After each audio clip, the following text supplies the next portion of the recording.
una vez más a Roberto Sáenz para que nos hable precisamente sobre la coyuntura política que se vive en nuestro país. Buenas tardes, bienvenido. John, buenas tardes. Un agradecimiento enorme por el privilegio y la nueva oportunidad que me dan de estar acá en los estudios de Canal Tele 3 de Chiclín. Y bueno, para hablar de la coyuntura política actual y de los momentos políticos que se vienen desarrollando en el Perú. Definitivamente, la primera oportunidad que lo hemos tenido ha sido precisamente para hablar sobre esta pandemia COVID-19. Sin embargo, vamos a hacer un paréntesis para hablar del nuevo gobierno. Un gobierno de Pedro Castillo Terrones que no ha dejado la sombra de este señor, Vladimir Cerrón. ¿Usted cree que estamos viviendo estamos siendo gobernados más por Cerrón que por Pedro Castillo? Mira, hoy día se cumplen 21 años de la instalación del gobierno de Pedro Castillo. Lamentablemente encontramos a una población llena de expectativas para que en el tiempo más inmediato posible este gobierno pueda solucionar las demandas y las necesidades de una población que por mucho tiempo se ha visto postergada. Ahora, el tema de Cerrón es algo muy ya contundente. Cerrón ha demostrado y quiere dar muestras de poder en el gobierno, ¿no? Y ahí está un gabinete ministerial donde definitivamente este gabinete ministerial tiene tufillos cerronistas. La gran parte de los integrantes de este gabinete ministerial definitivamente dependen del ala de Cerrón.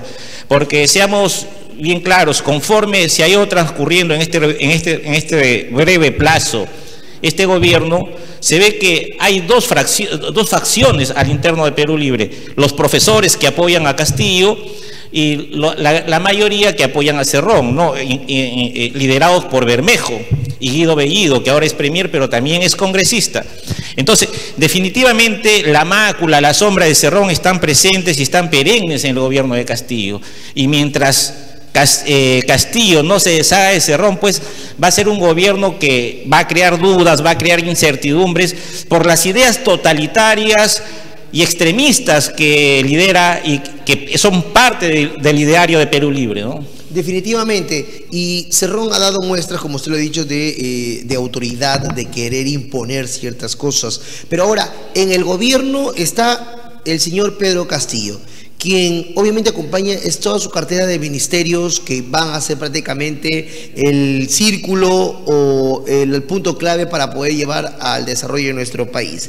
Guido Bellido, un premier cuestionado por la población, cuestionado por las mismas autoridades del Congreso de la República. ¿Qué nos depara con este ministerio? Ya vimos la caída de un ministro. ¿Realmente podemos confiar en el gabinete de Bellido?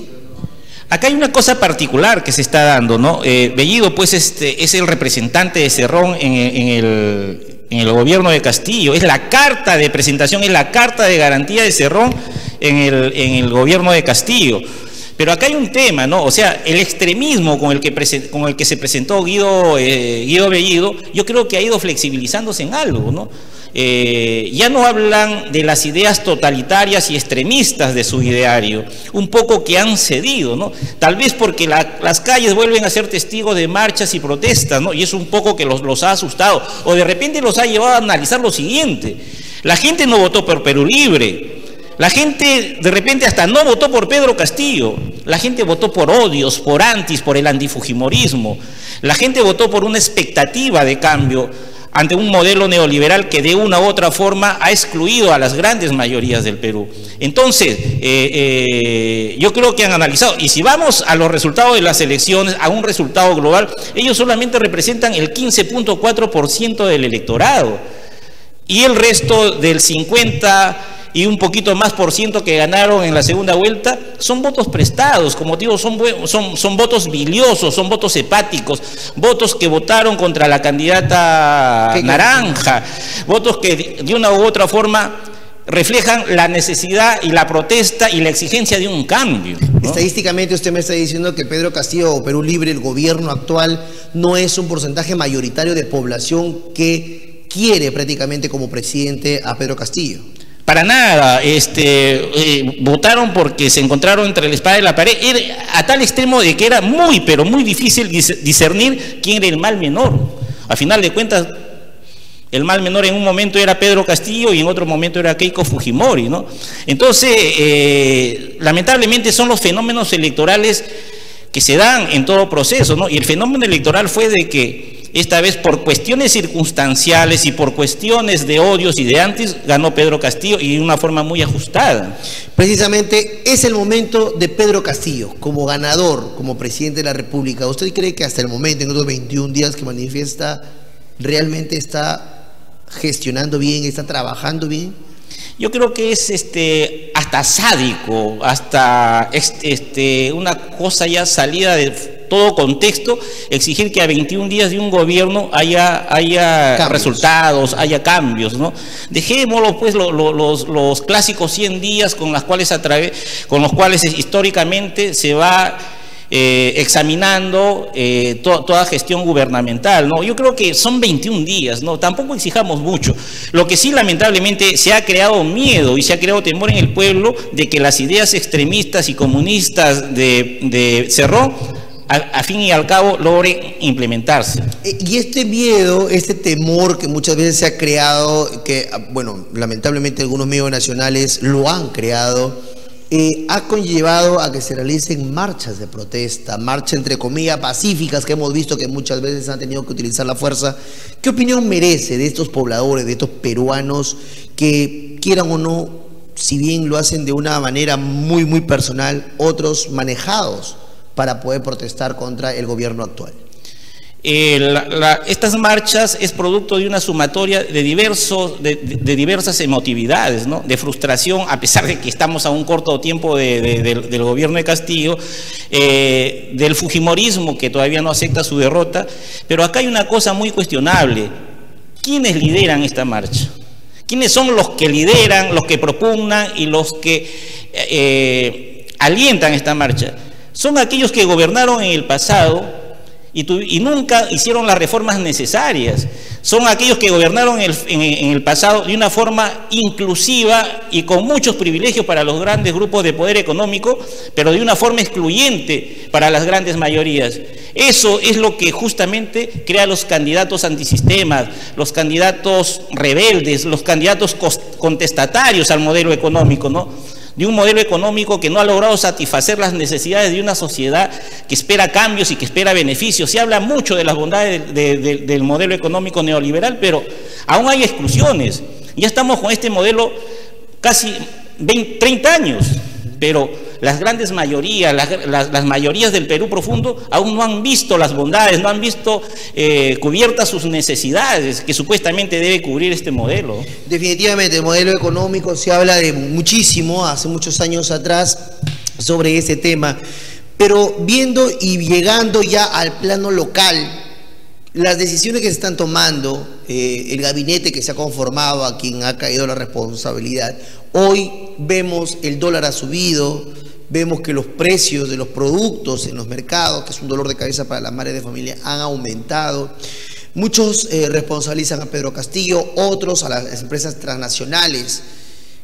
¿Cuáles son estas decisiones y que repercuten como una consecuencia en algunas oportunidades negativas para los lugareños?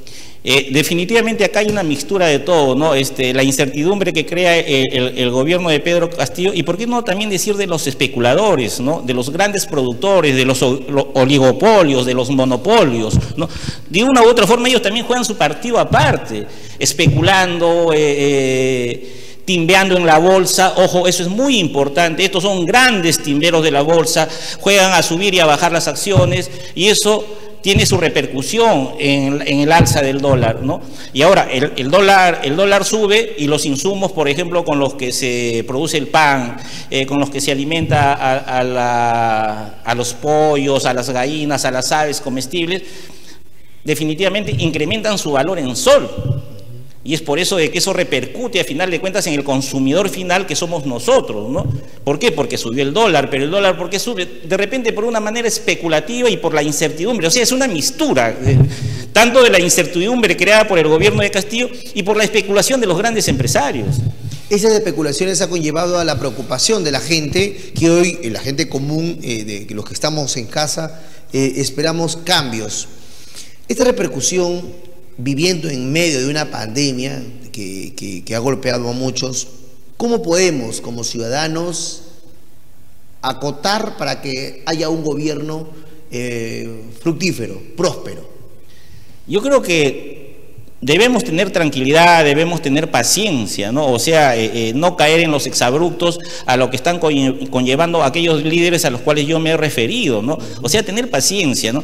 Definitivamente hay que estar vigilantes, hay que estar siempre atentos a las decisiones que pueda tomar el gobierno para que no caiga en los extremismos de repente con las intenciones que llegó, pero hay que estar atentos, o sea, hay que tener tranquilidad, hay que tener paciencia, pero sí exigir y estar vigilantes en la calle para que el gobierno cumpla con satisfacer las necesidades de una población y de una sociedad que ha sido injustamente postergada durante muchos años, ¿no? ¿Usted cree que existiría un divorcio actualmente o intentarían hacer algo negativo entre el Congreso, el Poder Legislativo con el Poder Ejecutivo, según las últimas reacciones que se han visto en los medios? Yo creo que va por necesidad y de supervivencia política, va a haber una convivencia momentánea. Yo no creo de que a Bellido se le niegue el voto de confianza. Es muy difícil porque también están en juego la estabilidad política de los congresistas, ¿no? Entonces ellos, yo no creo que tampoco hayan llegado pues con el fin de quedarse un mes o 2 meses, ¿no?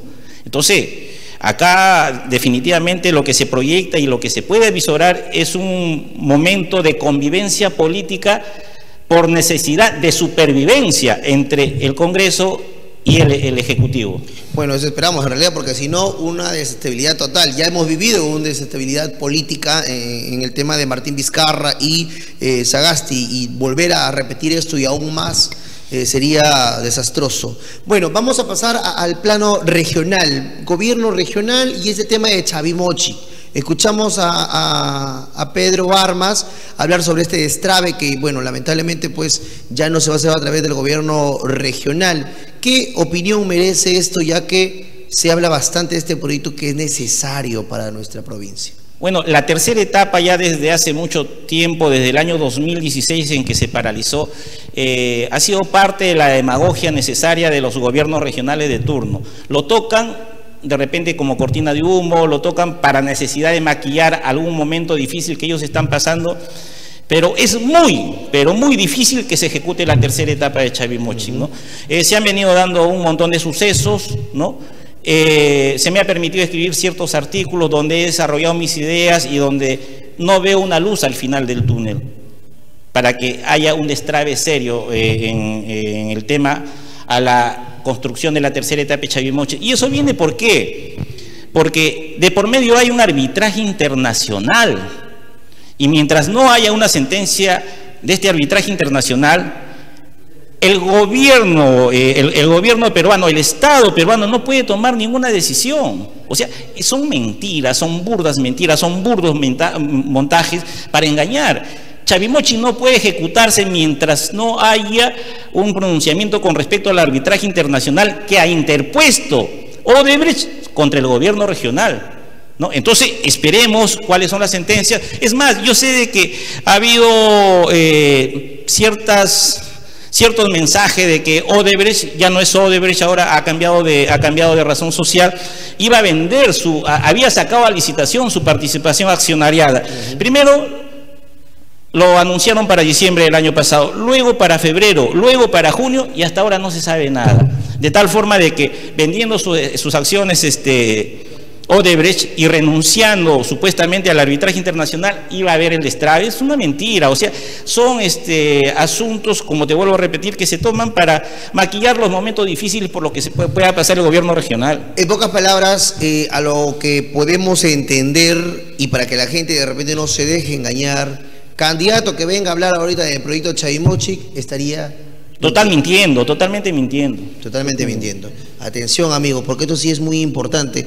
Tuvimos la oportunidad de hablar con el procurador sobre este tema y lo entrevistamos y justamente nos hablaba de eso, ¿no? O sea, no hay que caer en la demagogia ni en las mentiras que un próximo candidato pueda venir a ofrecernos.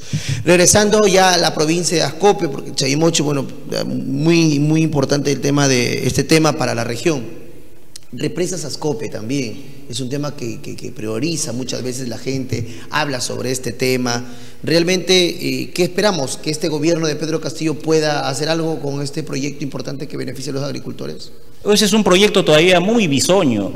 Hay una ley al respecto donde se declara de necesidad pública las represas Ascope, ¿no? Pero no existe perfil técnico, no existe expediente técnico, o sea, no existe nada. O sea, existe la ley, pero esa ley nunca ha seguido su trámite correspondiente, de tal forma pues de que ahora ya haya un estudio definitivo y que se esté buscando el presupuesto necesario, ¿no?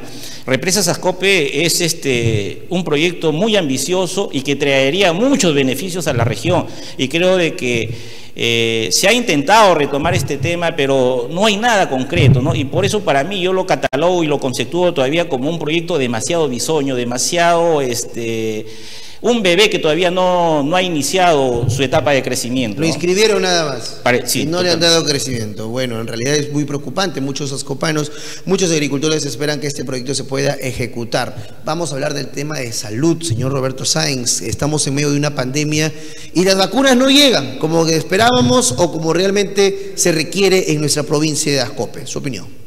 Bueno, y ese es un tema que no solamente es a nivel regional, provincial o distrital, es un tema nacional, ¿no?